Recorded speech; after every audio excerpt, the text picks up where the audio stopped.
On a projeté quelques extraits ce matin. Donc les illustrations des débuts de la vie. Je vais appeler à nous rejoindre. Donc Marine Poulain, responsable du laboratoire de biologie de la reproduction du centre AMP de l'hôpital Foch de Suresnes, ainsi donc Samir Hamama, chef de service du département de biologie de la reproduction et du diagnostic préimplantatoire au CHU de Montpellier. Voilà, donc vous allez pouvoir nous commenter ces très très belles images. Donc on commence par le film, je pense. Hein. Oui, par Madame Poulain. Alors juste, je crois que vous travaillez avec le professeur Friedman, précisons-le. Voilà, à l'hôpital Foch. Voilà, j'ai été élève aussi du professeur Hamama, donc c'est bien. Vous êtes, je suis en terrain connu. Vous êtes en famille. Nous voilà. vous écoutons et surtout nous regardons les images qui sont assez exceptionnelles, comme je vous l'ai dit tout à l'heure. Voilà, donc avant de lancer le petit film, donc c'était effectivement pour placer ce sujet. Donc en tant que biologiste de la reproduction, on a effectivement la chance tous les jours d'observer les embryons au tout premier jour de la vie. Et donc traditionnellement, on regarde les embryons ponctuellement sur le microscope. Et donc les nouvelles technologies comme la technologie time-lapse, qui prend des photos donc toutes les 5 minutes, 10 minutes, enfin ça prend programme, et qui après génère une vidéo de ces embryons, nous avons permis donc d'associer cette technologie à nos systèmes d'incubation, donc d'observer l'embryon humain comme on l'avait jamais vu, mais aussi de vous faire partager notre vision de tous les jours au laboratoire. Donc on peut lancer cette vidéo. Donc l'embryon, pour rappel, ça débute par la rencontre du spermatozoïde et de l'ovocyte. Donc ici, quand on fait une fécondation in vitro avec micro-injection, on va déposer donc à l'aide de pipettes le spermatozoïde, comme vous venez de le voir, au centre de l'ovocyte. Donc on a assisté cette fécondation ex vivo. Donc ensuite, on va observer si cette fécondation a bien marché, avec la formation donc, de ces 2 noyaux au centre de l'ovocyte qui contiennent le matériel génétique de la mère et du père. Et on va donc, depuis cet ovocyte fécondé, pouvoir observer les divisions successives de l'embryon, donc qui va passer à 2 cellules, puis ces cellules donc vont se diviser pour constituer un être humain composé de millions de cellules. Donc là, on est à peu près au 4e jour de développement, donc de vie de cet embryon humain. Et cette technologie, donc time-lapse couplée à nos incubateurs, permet d'observer, donc sans perturber la culture embryonnaire qui doit être à une température contrôlée, avec une atmosphère contrôlée, nous permet donc d'observer ces divisions et d'étudier si, là vous voyez que ces 2 embryons, ils sont à peu près, ils se développent à peu près de la même manière, mais il y a des petites différences quand même dans les temps de division cellulaire, et donc ça nous permet d'étudier plus finement et de prédire si l'embryon de gauche va s'implanter, va donner une grossesse, alors que l'embryon de droite, qui semble être morphologiquement assez similaire, pourquoi est-ce que cet embryon ne donnera jamais de grossesse et jamais d'enfant ensuite. Donc là, on est au 4e jour de vie de l'embryon, et l'embryon va s'organiser pour donner ce qu'on appelle donc un blastocyste, avec donc on va pouvoir observer dans l'organisation de l'embryon au centre ce qu'on appelle le bouton embryonnaire qui est le futur fœtus, et le tapis cellulaire qui entoure donc cette cavité qui va donner les futures annexes embryonnaires. Donc à ce stade, on va pouvoir replacer l'embryon dans l'utérus de la patiente. Donc comme vous le voyez, le gynécologue va introduire un petit cathéter fin donc, dans l'utérus de la patiente et va déposer la goutte de milieu de culture qui contient cet embryon. Donc ensuite, délicatement, il va retirer le cathéter et ensuite, il faut que l'embryon s'implante dans son nid pour ensuite aboutir à une grossesse. Et donc, on peut, grâce à cette technologie, observer aussi des événements qui ne devraient pas se produire, comme là, le passage d'une seule cellule à 3 cellules, qui normalement ne devraient pas se produire. Donc, ça nous donne des informations supplémentaires qui nous permettent de mieux sélectionner les embryons qui sont capables de donner des grossesses. Là, vous voyez qu'il y a eu un clivage complètement chaotique de l'embryon. Et on a même des embryons donc, qui ont un mouvement donc, dans le milieu de culture qui bouge complètement. Donc ça, on ne sait pas encore l'expliquer. Et le but, c'est de pouvoir prédire si cet embryon pourra ou pas donner une grossesse. Voilà, merci. Merci beaucoup.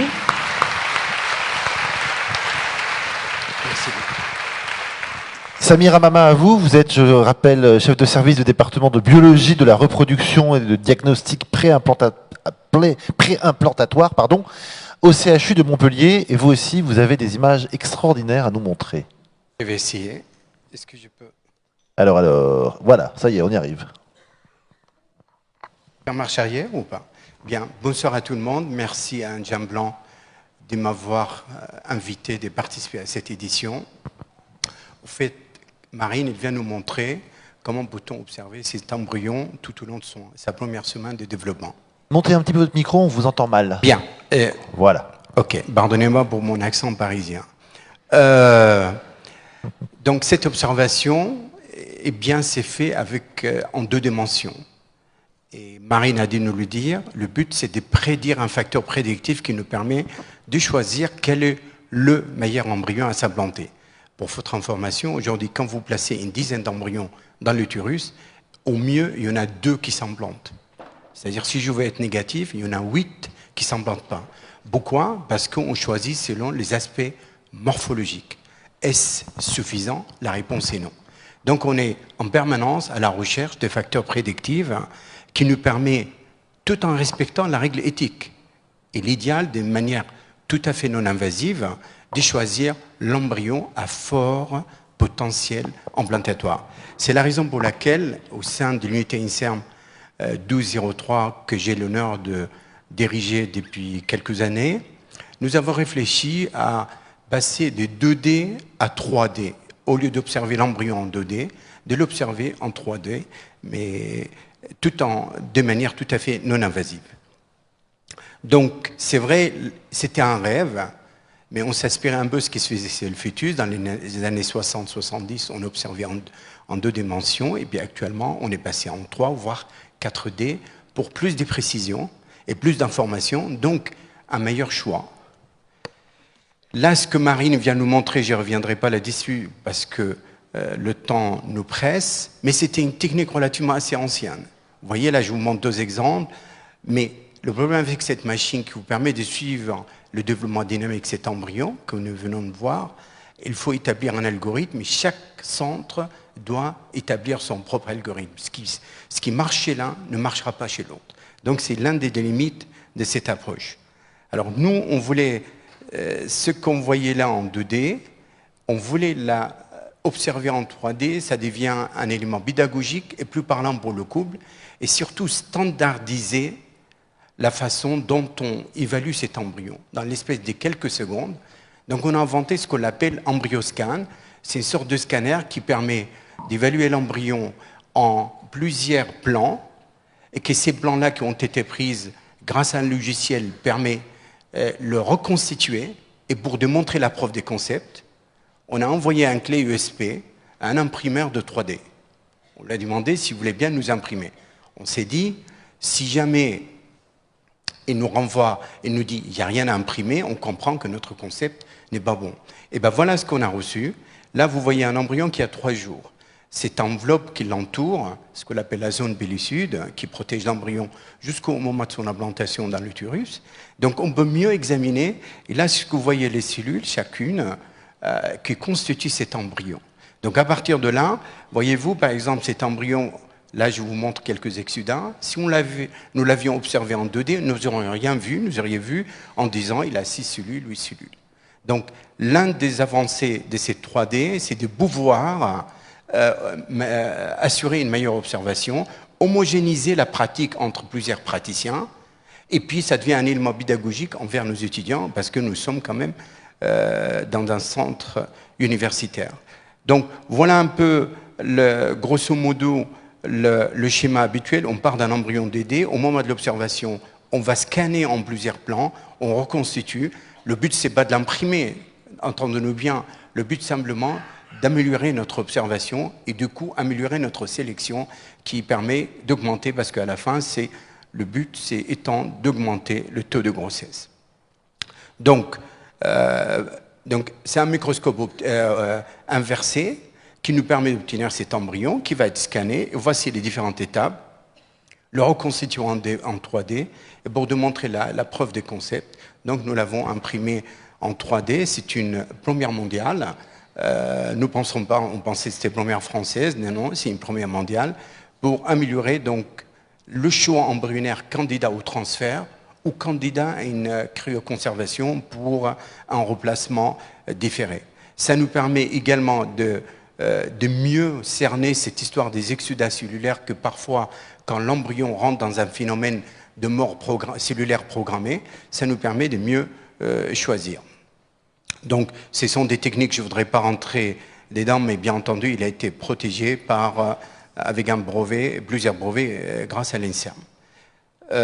Donc, on l'a baptisé EmbryoScan, qu'aujourd'hui, malheureusement, on souffre de moyens financiers pour pouvoir fabriquer cette machine, sachant que je souhaite de toutes mes forces que cette machine soit fabriquée en France, malgré les différentes propositions alléchantes venant de la Chine. Donc, vous voyez, ça nous permet d'améliorer notre choix, de mieux sélectionner l'embryon, donc éviter de faire naître un faux espoir au couple, et puis bien entendu, le but d'assurer une meilleure implantation. Si on pouvait avoir le film, je vous prie. Est-ce que vous pouvez me renvoyer les vidéos? Merci. Voilà. Donc là, vous voyez l'embryon en 2D, comment on est en train de le scanner en plusieurs plans. Si vous faites comme le même principe qu'un scanner, ça c'est cet embryon-là qu'on observe au quotidien.